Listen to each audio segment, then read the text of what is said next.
বামদেব কেন কুষ্ঠরোগী নন্দার হাত থেকেই জলপান করতেন জানেন? বামদেবের জীবনের শেষের দিকে নদিয়ার কালীগঞ্জের এক যুবক শ্রী নগেন্দ্রনাথ বাগচি তার জীবনে প্রবেশ করেন। নগেন্দ্রনাথ ছিলেন এক ধনী জমিদার পরিবারের সন্তান এবং স্বদেশী আন্দোলনের কর্মী। পুলিশের তাড়া খেয়ে তিনি একদিন রক্তাক্ত অবস্থায় আশ্রয় খুঁজতে খুঁজতে তারাপীঠের মহাশ্মশানে প্রবেশ করেন। সেখানে তার দেখা হয় বামাক্ষাপা বাবার সঙ্গে।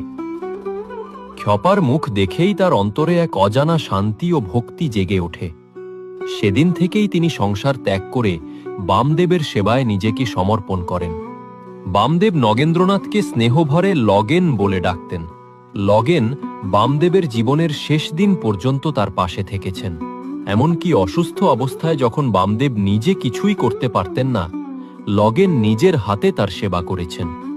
বামদেবের জীবনের শেষ পর্যায়ে তার পাশে থাকতেন তার দুইজন শিষ্য, লগেন ও নন্দা। নন্দার ছিল ভয়ানক গলিত কুষ্ঠরোগ, আঙুলগুলো পর্যন্ত খসে গিয়েছিল। তবু খ্যাপা বাবা নন্দার হাতের জল ছাড়া জল স্পর্শ করতেন না। লগেন জল নিয়ে গেলে রাগ করে বলতেন, নন্দা শালা মল্ল নাকি রে লগনা। একদিন নন্দা কনুইয়ের খাজে কুজো গড়িয়ে খ্যাপা বাবাকে জল দিচ্ছিলেন। দৃশ্যটা দেখে লগেনের মনে প্রশ্ন জাগল, যিনি সকলের রোগ সারিয়ে দেন, তিনি কেন এই কুষ্ঠরোগীর হাতেই জল পান করেন? পরদিন লগেন রাগে বাবাকে প্রশ্ন করলেন, আমি জল দিলে খেতে চাও না, আর নন্দার হাতের জল আনন্দে খাও।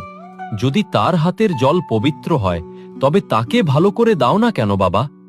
প্রথমে রাগলেও বামদেব পরে শান্তভাবে বললেন, ও নন্দা বড় পাপ করেছে, যে শালা বাপের ভাতের থালা কেড়ে নিয়েছিল।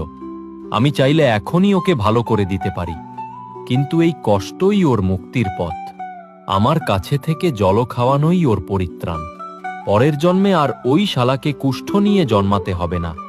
সেই থেকে লগেন কিছু আর বলেননি। নন্দা সারা জীবন খ্যাপা বাবাকে কুষ্ঠ হাতে জল খাইয়েছেন।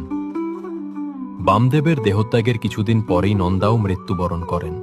বাবার ইচ্ছানুসারে মহাশ্মশানের তালগাছ তলায় বাবার চিতার পাশে তার সমাধি দেওয়া হয়।